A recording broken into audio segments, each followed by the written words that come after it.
सुनीलचं आज लग्न. सकाळपासूनच हळदीची तयारी सुरू आहे. सुनील आज खूपच खुश आहे कारण त्याच्या आवडीच्या मुलीशी आज लग्न होणार आहे. 3 वर्षांपासून राधिका आणि सुनील मध्ये प्रेम प्रकरण सुरू होतं आणि आज त्या दोघांचं लग्न होणार होतं. सगळे खुश आहेत, पण सुनीलची आई मंजू मात्र तोंड फुगवून बसली आहे. सकाळपासून हळदीची तयारी सुरू आहे. अरे लग्नच तर होतंय, एवढी तामझाम करायची काय गरज आहे त्याच्यात. सुनीलने घरी जेव्हा आपल्या लग्नाबद्दल सांगितलं होतं तेव्हाच मंजू म्हणाली होती, ठीक आहे, तू मोठा झालायस, तुला हवं तिच्याशी तू लग्न कर. मग मी राधिकाला आत्ताच ही खुशखबर देतो. मग तयारी पण करायची आहे ना. तयारीचा काय अर्थ आहे? त्या मुलीला घेऊन ये आणि मंदिरात लग्न कर. काय आई, मंदिरात का लग्न करू? राधिकाला लग्नाचे विधी खूप आवडतात. सुनीलचे वडील हरिहरन म्हणाले, हो, आजकालची मुलगी आहे ती, तिला जे आवडेल ते कर. आणि तू आमचा एकच मुलगा आहे, तुझं लग्न धूमधडाक्यात होईल. मंदिरात वगैरे लग्न करण्याची गरज नाहीये. हे ऐकून सुनील खुश झाला आणि तिथून निघून गेला. मंजू आपल्या नवऱ्यावर चिडली. अच्छा, मंदिरात लग्न करण्याची गरज नाहीये. हळदीचा विधी पूर्ण झाला की मग लग्नाचं काय ते बघता येईल. मग तुम्ही माझ्याशी मंदिरात का लग्न केलं होतं? मलाही हळदीचा विधी करायचा होता. मंजू, त्यावेळची गोष्ट वेगळी होती. तुझ्या घरातले आपल्या लग्नाच्या विरोधात होते, त्यामुळे आपल्याला घरातून पळून जाऊन मंदिरात लग्न करावं लागलं. हो, पण तेव्हाही मी तुम्हाला हेच सांगितलं होतं की मला हळद लावायला खूप आवडते. पण तुम्ही तर माझं काही ऐकलंच नाहीत. तुम्हाला फक्त लग्न करायची घाई होती. माझं स्वप्न मात्र स्वप्नच राहिलं. या वयात हे सगळं बोलणं शोभा देत नाही मंजू. आपलं आता वय झालंय आणि तू आता हे सगळं बोलतीयस. काही दिवसातच सुनीलचं लग्न झालं आणि राधिका सुनीलच्या घरी येते. राधिकाने सगळ्यात आधी हरिहरला नमस्कार केला. नमस्कार बाबा. सौभाग्यवती सुनबाई. नमस्कार आई. राधिकाने मंजूला नमस्कार केला, पण मंजू काहीच म्हणाली नाही. आई, राधिकाने तुला नमस्कार केला. हा, मग मी काय करू? तुला आशीर्वाद द्यायला हवाय ना आई? मी हे सगळं नाही करू शकणार. उगाच फालतू वेळ वाया घालवायचा. सुनबाई, तू किचन मध्ये जा आणि आमच्यासाठी जेवण बनव. पहिल्याच दिवशी आपल्या सासूचं हे असं बोलणं ऐकून राधिका थोडी घाबरली.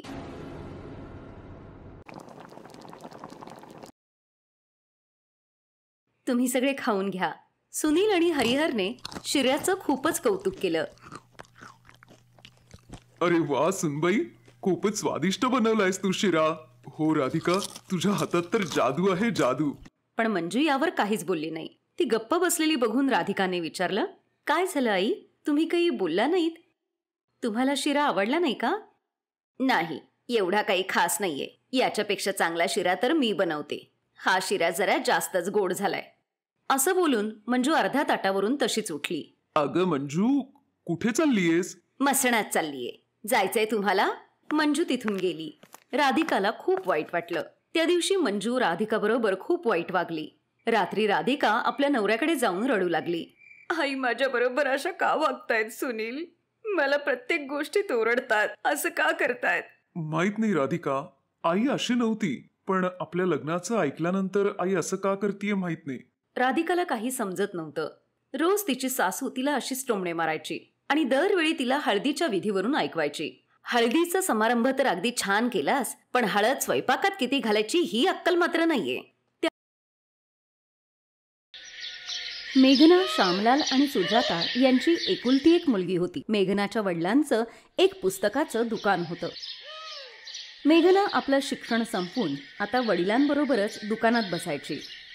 मेघना, ये इकडे, तुझ्या केसांना तेल लावते. किती दिवस झाले तू डोक्याची मालिशही नाही केलीस माझ्याकडून. केस मोकळे सोडतेस, पण जरा काळजीही घेत जा त्याची.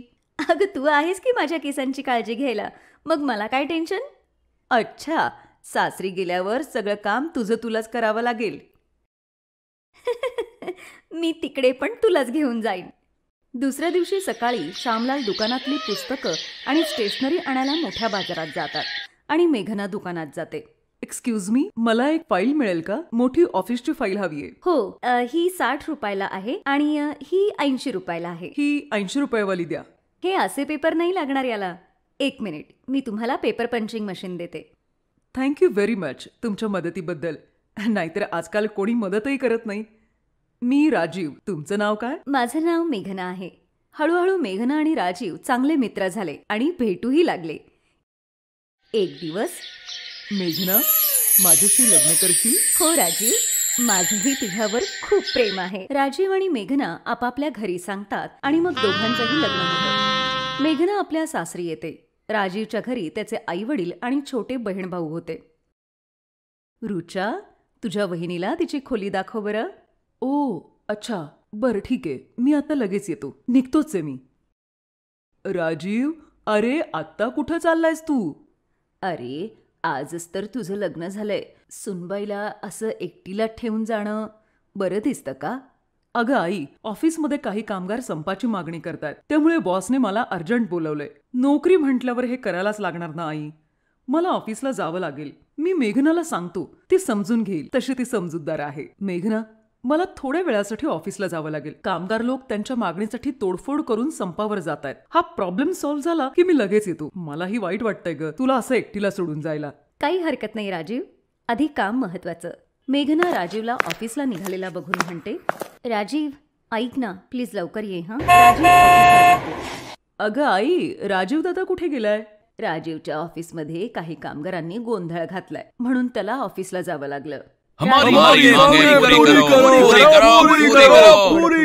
अरे मोहन, सुरेश, ही काय पद्धत झाली मागण्या पूर्ण करण्याची? यालाच मारा रे आधी. हाच मालकाचा मेन चेला आहे. मारा यालाच, मारा. सगळेजण राजीवला मारू लागतात. राजीवच्या डोक्याला मार लागतो आणि तो तिथेच मृत्युमुखी पडतो. सगळे कामगार घाबरून जातात. अरे साहेबांची गाडी आली, पळा पळा. राजीव, हे काय झालं तुला राजीव? साहेब, साहेब हे तर मेलेत. ही वाईट बातमी आपण त्याच्या घरी कळवायला पाहिजे. मालक राजीवच्या घरी फोन करून त्याच्या मरणाची दुःखद बातमी देतात. हे काय होऊन बसलं? माझं राजीव नाही नाही. वडिलांचा फोन हातातून खाली पडतो. मोठ्या जड अंतःकरणाने तेही बातमी घरात सांगतात. माझं राजीव, हे काय झालं? माझ्या बाळाला कोणाची नजर लागली? राजीव. दादा, तू आम्हाला सोडून का गेलास दादा? थोड्या वेळानंतर मोहित रडत रडत राजीवचं प्रेत घेऊन घरी येतो. मेघना तर नुसती शांत झालेली होती, जणू तिचं आयुष्यच थांबून गेलं होतं. राजीव, तू मला सांगून गेला होतास की तू लवकर परत येशील. तू विसरलास का राजीव? तू मला एकटीला ठेवून गेलास राजीव. मेघनाचे आई वडीलही तिथे येतात. सगळं वातावरणच दुःखाचं झालं होतं. राजीवचे अंत्यसंस्कार होतात. आशाताई, मी काही दिवसांसाठी मेघनाला माझ्या बरोबर घेऊन जाऊ का? हो, घेऊन जा. तिला पण सावरायला जरा बरं होईल. आई, मला कुठेही नाही जायचंय. मी इथेच राजीवच्या आठवणींबरोबर राहीन. तेव्हाच राजूची आत्या काही बायकांना घेऊन तिथे येते.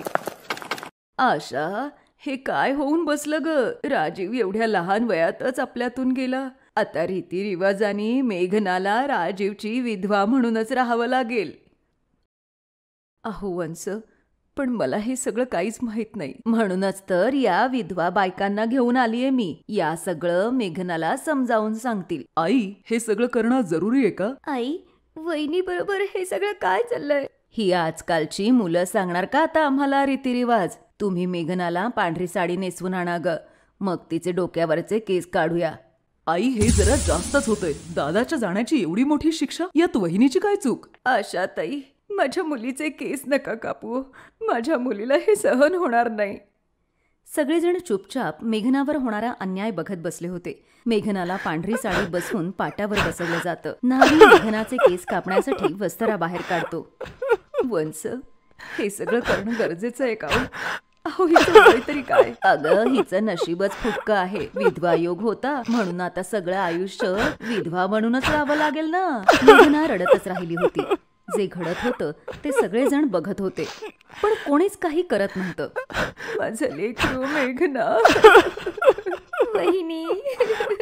मेघना बिलकुल उदास झाली होती. तिच्या डोळ्यातलं पाणी अगदी आटून गेलं होतं. तिच्या नशिबाचा निर्णय आता देवाच्या हातात होता. तेव्हाच मोहित लगबगीने मेघनाकडे जातो आणि तिचा हात पकडून घराजवळच्या मंदिराच्या दिशेने जातो आणि मंदिरात ठेवलेलं कुंकू घेऊन तिच्या भांगात भरतो. सगळे लोक आश्चर्यचकित होतात. अगं, हे काय घोर पाप केलं या पोरानी? विधवा सुनेशी लग्न केलं. चला चला ग इथून. हे कसल्या पापी लोकांचं घर आहे. देवा देवा. मेघना मोहितच्या गालात थप्पड मारते आणि खोलीत जाऊन खूप रडते. आशा, मला वाटतं मोहितने जे केलं ते बरंच केलंय. मेघनाशी लग्न करून मोहितने मेघनाच्या आयुष्यात परत चांगले क्षण आणलेत. अजून त्या पोरीनी काय पाहिलंय आयुष्यात? तुम्ही बरोबर बोलताय. आपण पण असा विचार करू शकलो असतो, पण जुन्या रीतिरिवाजांच्या पडद्याआड आपण अडकून पडलो आणि एका मुलीवर अन्याय करत होतो. मेघना, माझ्या बाळा, मला माहितीये ग, राजीवच्या आठवणी तू विसरू शकणार नाहीस, पण तुला अशा अवस्थेत बघून राजीवचा आत्माही दुःखी होईल. सगळेजण मेघनाला समजावतात आणि मोहितच्या निर्णयाला दुजोरा देतात. मेघनाच्या आयुष्यात पुन्हा सुखाचे क्षण येतात. एका विधवा सुनेचं लग्न लावून तिचं आयुष्य हे सार्थक केले आनंदी करतात. Best buddies. हॅलो मित्रांनो, हा व्हिडिओ पाहिल्याबद्दल धन्यवाद. जर तुम्हाला हा व्हिडिओ आवडला असेल तर कृपया लाईक, सबस्क्राईब आणि कमेंट नक्की करा.